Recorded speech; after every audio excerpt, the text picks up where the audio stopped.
Happy Sunday, everybody. It has been a busy week, I'm sure, for you. I know it has been for us. We're super excited to bring you episode 26 of Chinwag Nation. We're in our last episode of our series on garbage in, garbage out. And I know that name might sound a little bit harsh, but it's really just intended to convey the point that what you put into the things that we're talking about, strategy, people, process, technology, data, team development, all these things we talked about over the series is what you'll get out of it. And I think that will ring true in our conversation tonight, which is on strategy in the day to day as our last part of our series. Um, I'm Brian. This is Steven. We're the co-hosts of this podcast as part of Third Place Leadership. We set this up, first part of the year, and we're like, we want to just build community. We want to share our stories, share other stories, share our learnings from our careers.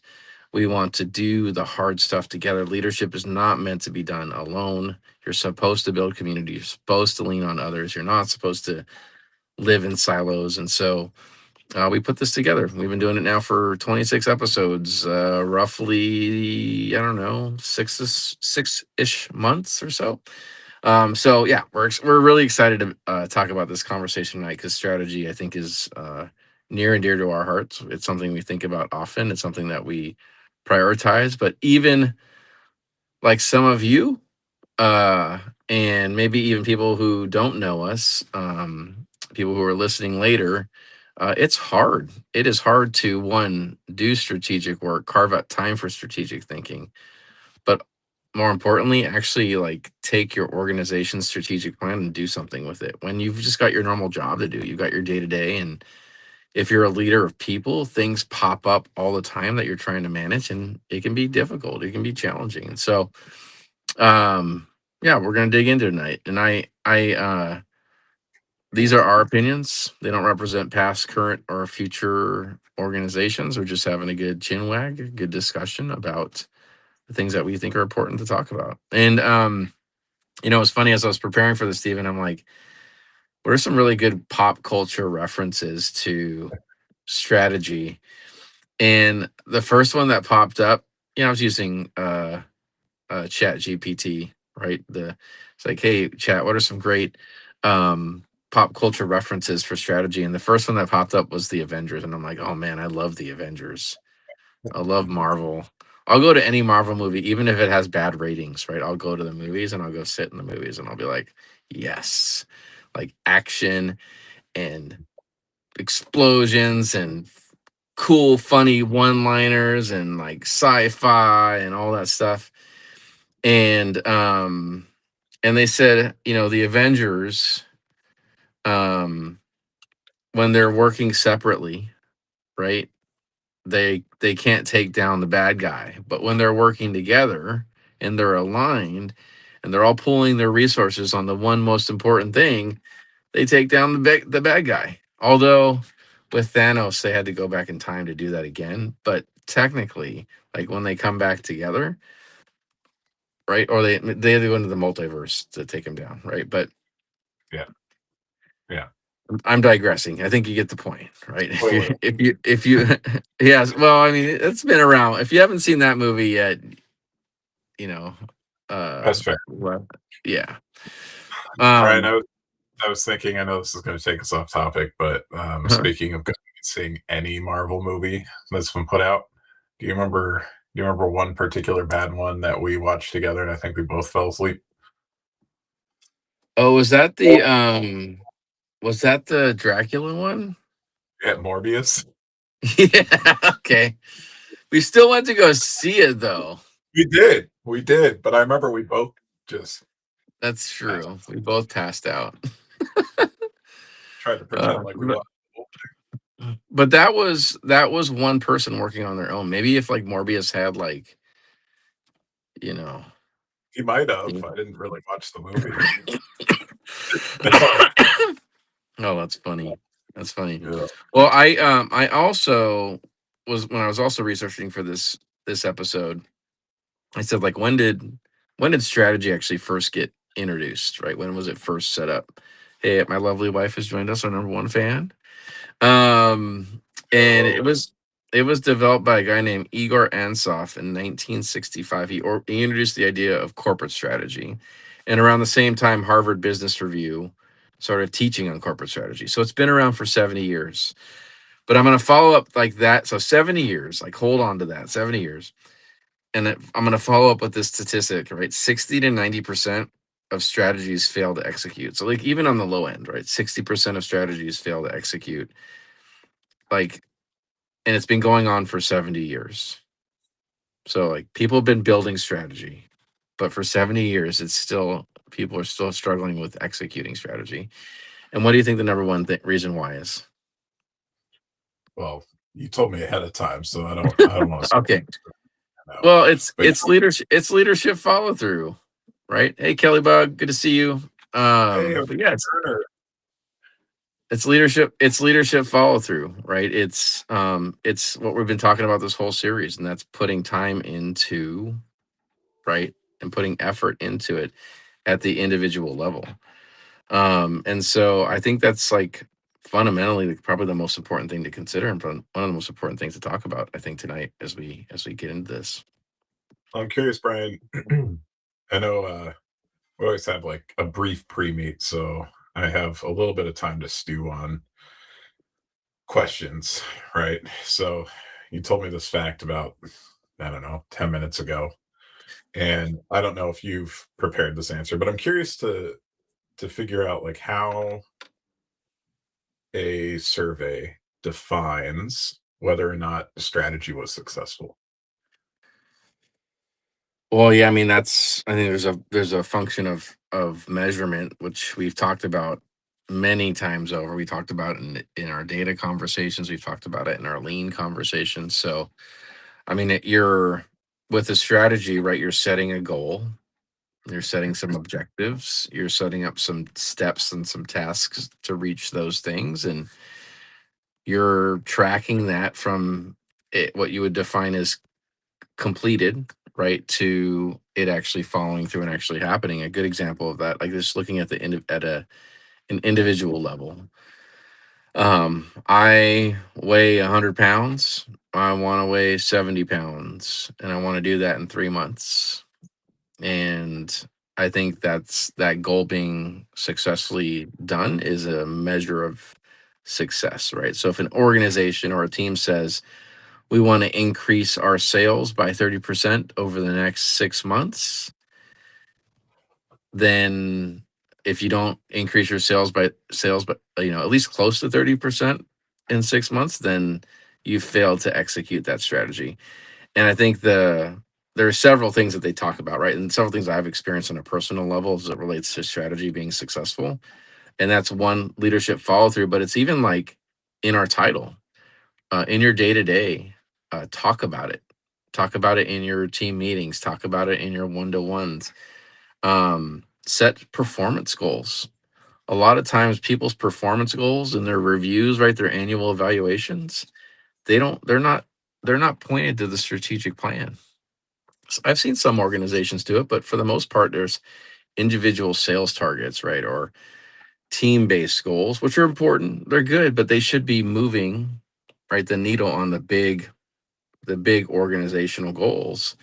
And I think that intentional connection isn't always happening, which is leading to like first off, not being able to move the needle, but second, being able to even like connect the dots to show that you're moving the needle, which are systems of measurement and systems of performance, which again they're really hard to set up like just like in the snap of a finger, right? You almost have to um, focus on a little bit at a time and take steps over years, right, of time. Yeah, it's just I was curious because this is something I find myself frequently struggling with as a leader that's often in a strategy space Yeah. because from the moment that I work with a team to define a direction in which they want to go, right, towards Hmm. some type of strategic outcome.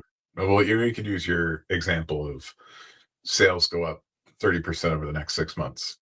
Hmm.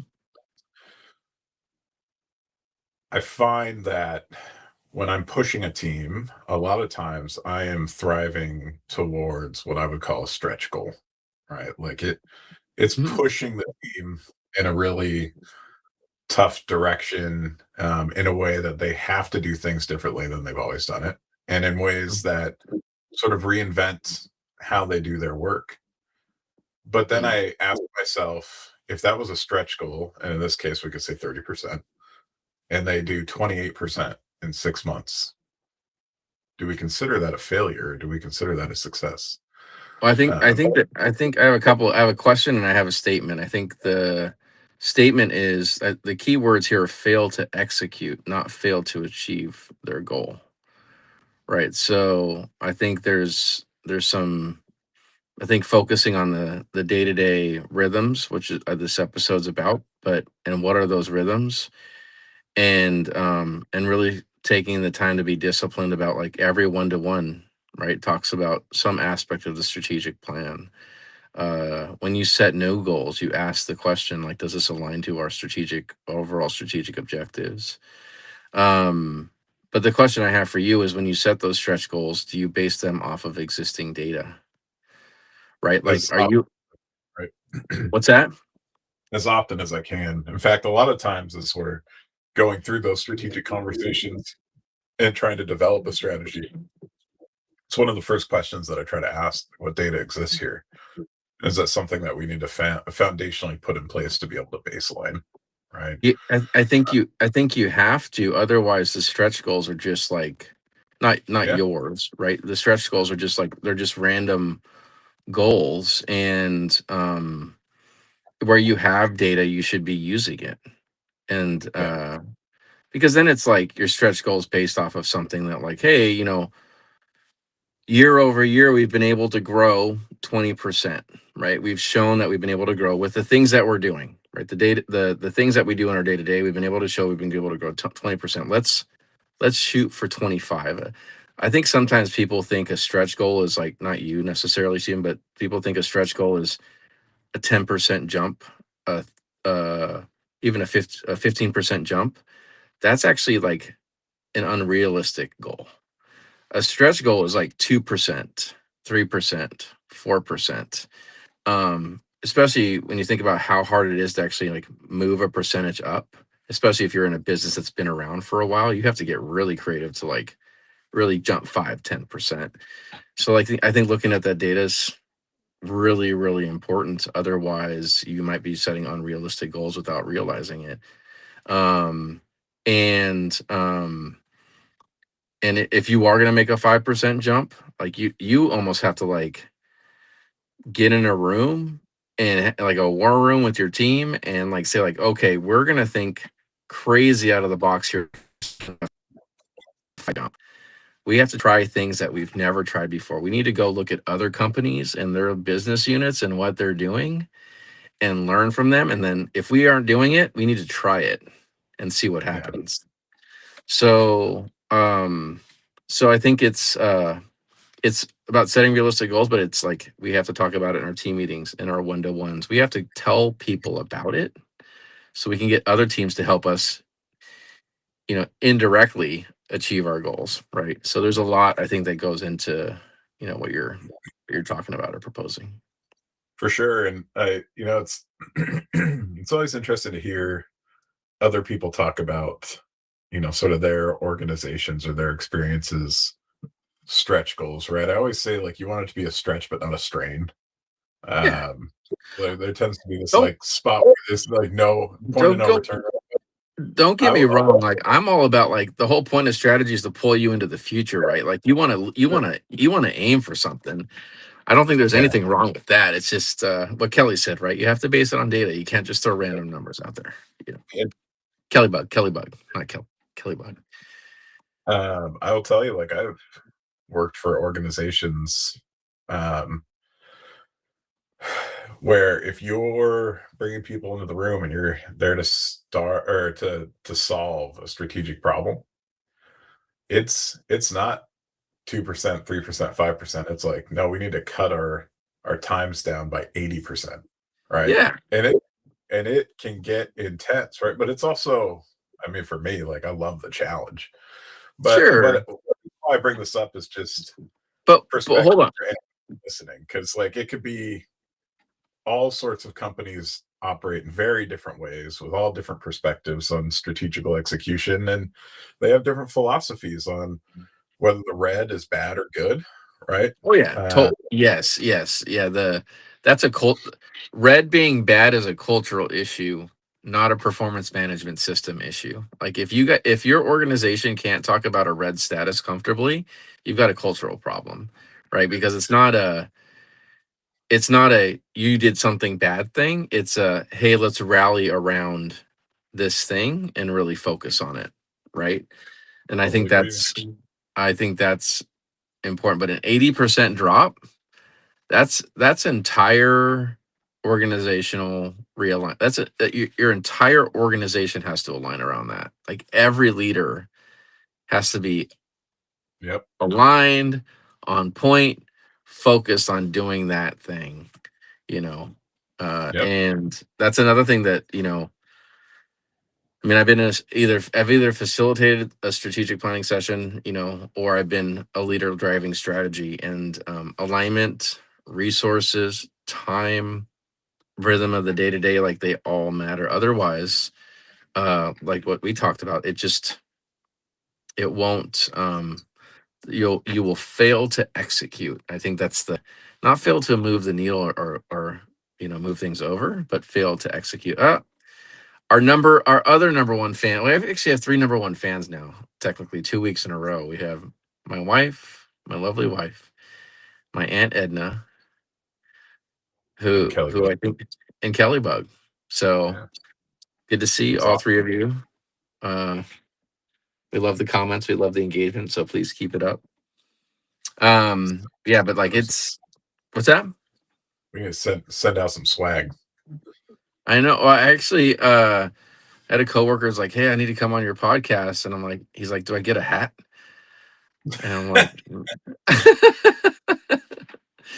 I'm like, let me go look at my budget. No. uh I think alignment's super important, right? So Absolutely. Yeah, you have to have systems in place if you're going for that sort of extreme of level of transformation, right? I mean Uh, systems have look to at include sponsors. yeah, some swag. Maybe we can go to like the party supply, .com and get some keychains or something.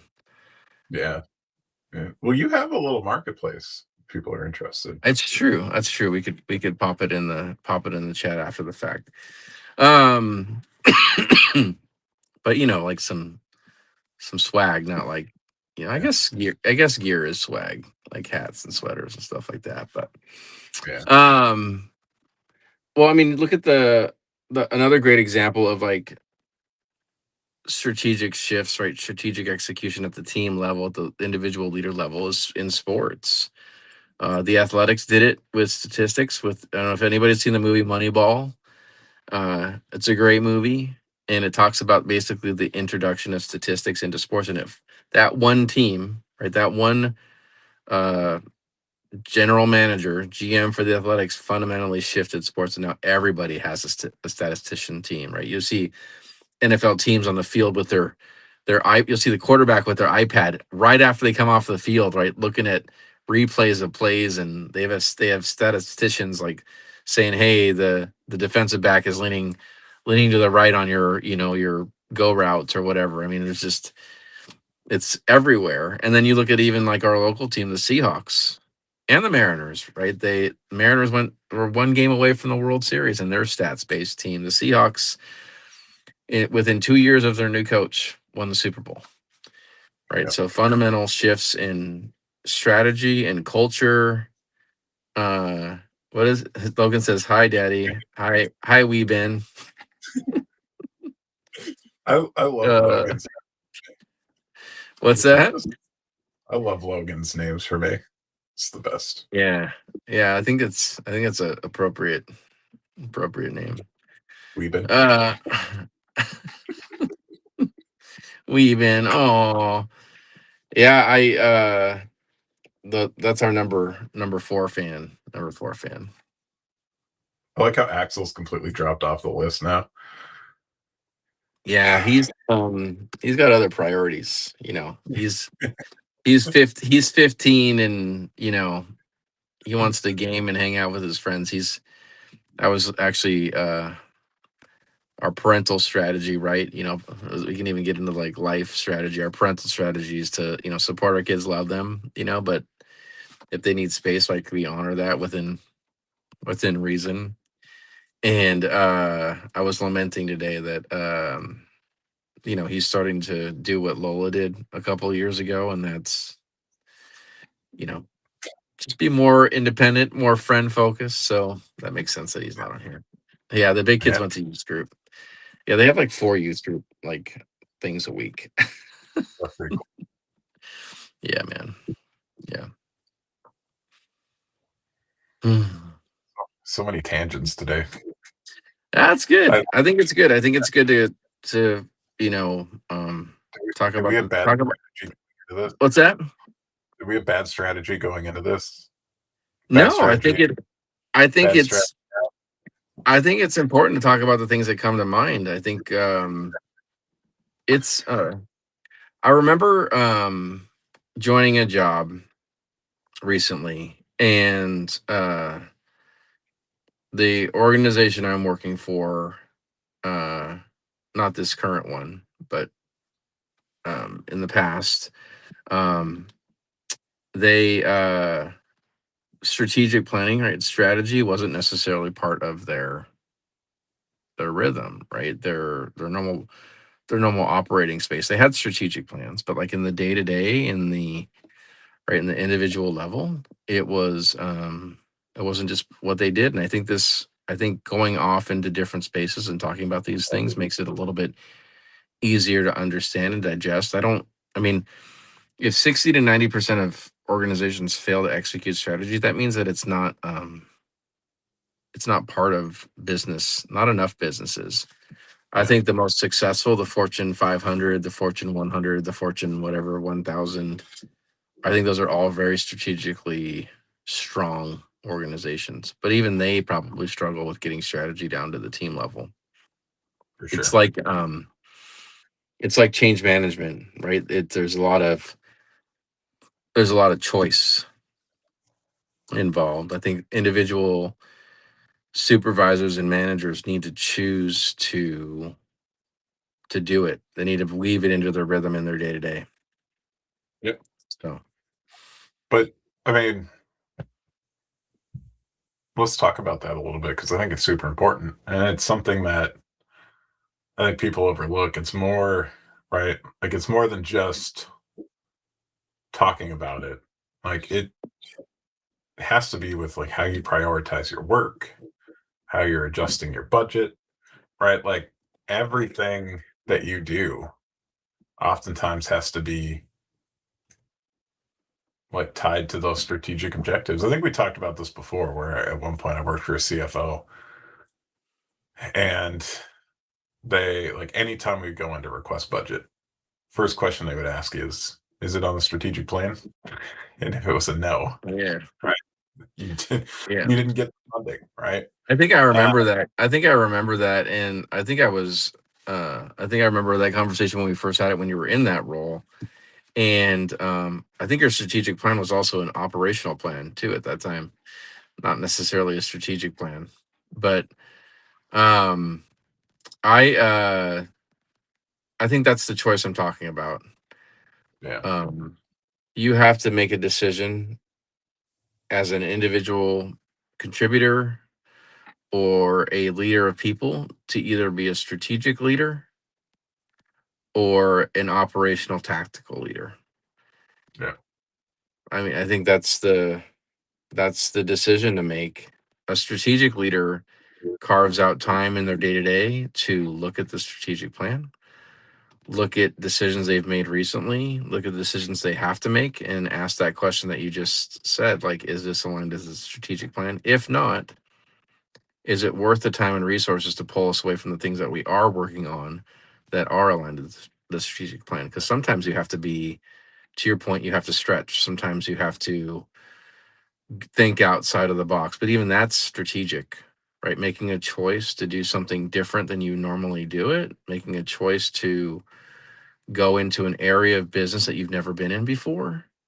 Like that in itself is strategic, but you have to make a choice to be a strategic leader because it involves risk, it involves discipline, it involves your own mental focus as a leader.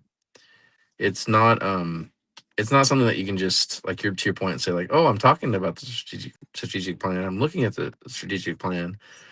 Um, but it's different to actually be a strategic leader, and rhythm of business means like your rhythm, right? The things that you do are centered around that thing. Yeah, yeah, absolutely. And when you're talking about things like risk, it makes me think of a book that I read a few months ago by Richard Rummelt, and it's called Good Strategy, Bad Strategy.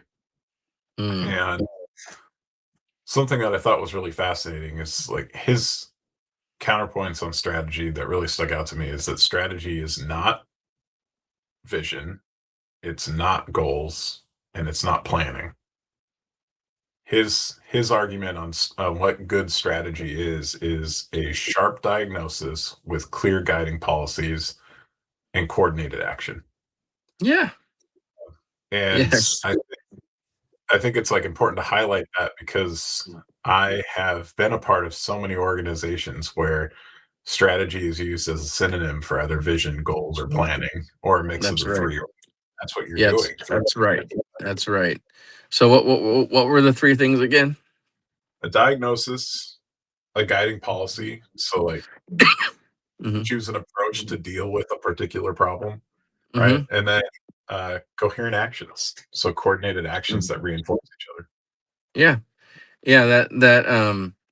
Those three things, if folks need a checklist, those three things are what you determine will be your kind of litmus test to determine if you are successfully executing against your strategy.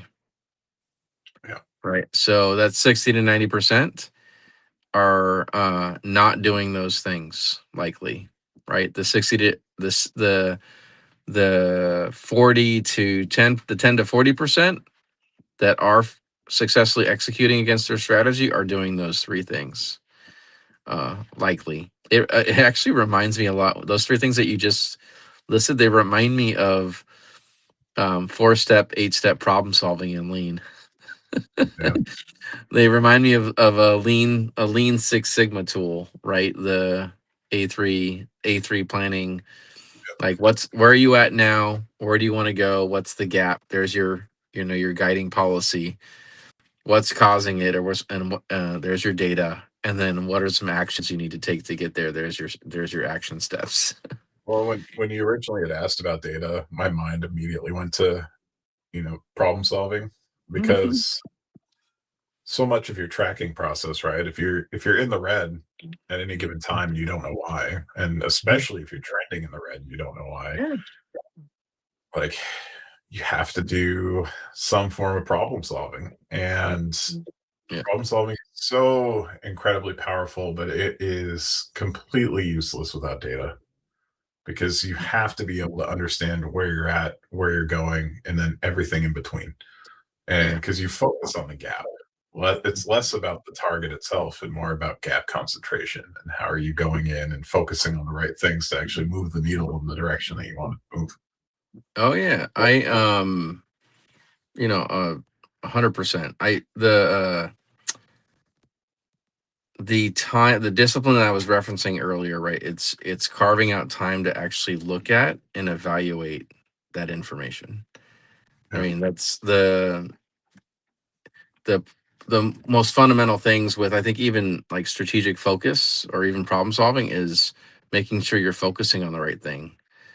I mean, I remember there was in the lean world, there was an example of your data may paint a certain picture, right? So your area of focus may look like one thing, but it's really another, and you kind of have to test that out. And I think that's part of the rhythm, right? The day to day rhythm of business and the day to day focus.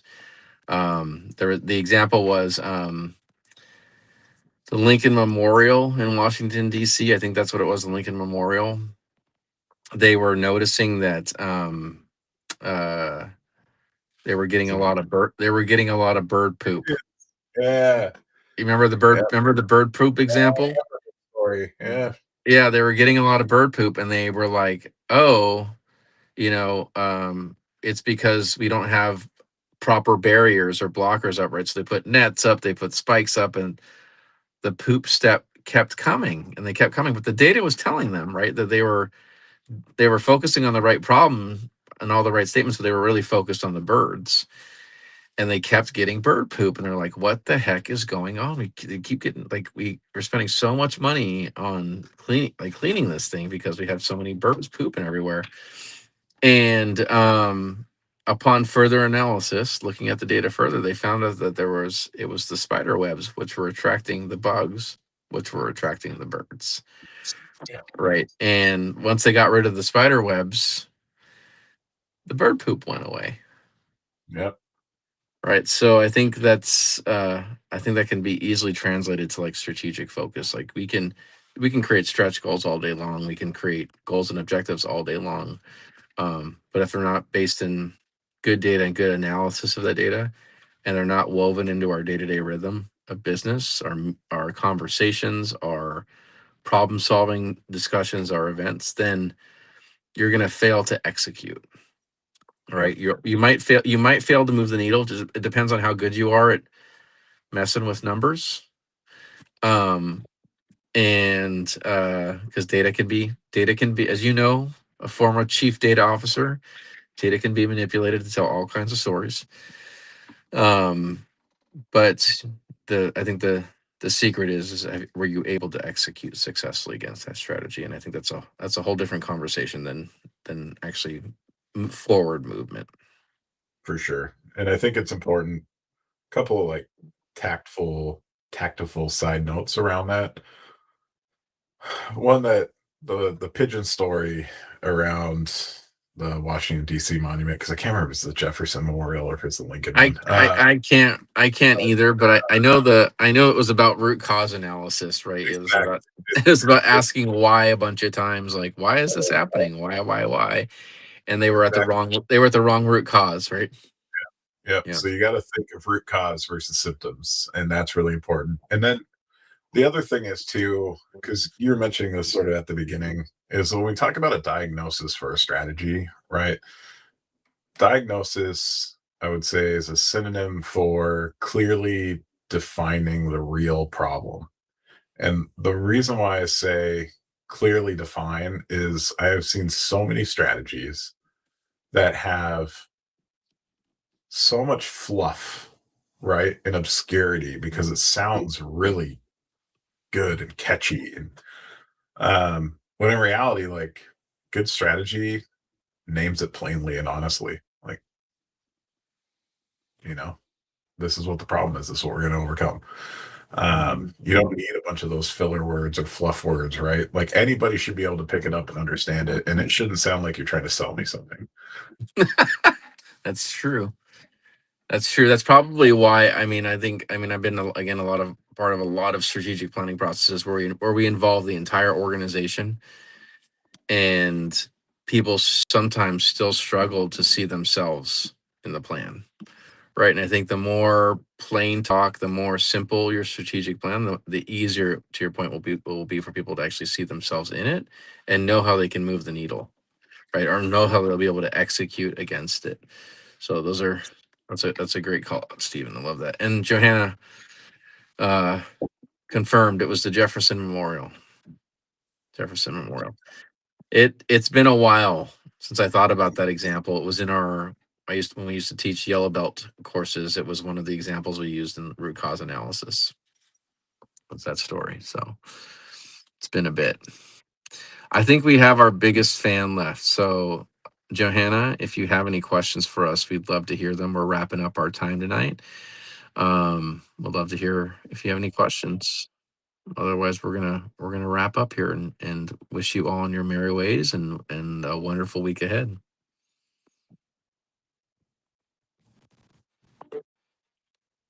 Steven, you're going in and out, buddy. Yeah, I got some weird message that was like stream connection lost, Oh, reconnecting. oh, And welcome so back. I just sat here like this and enjoyed the ride, man. It took me right back in. Awesome. Well, hey, thank you all for joining. Those that joined us and those that might watch this afterwards. Again, we want to build community. We want to make sure that you know you have a sounding board if you're going through anything or working through anything. And so please reach out to us. We look forward to it and wish you a great week ahead. Bye, everybody. Joe did say that she has a lot of questions. Oh yeah, I'll go field those when we go Yeah, wrap up. that was happening. Yeah. All right. Have a great night, everybody. Bye bye.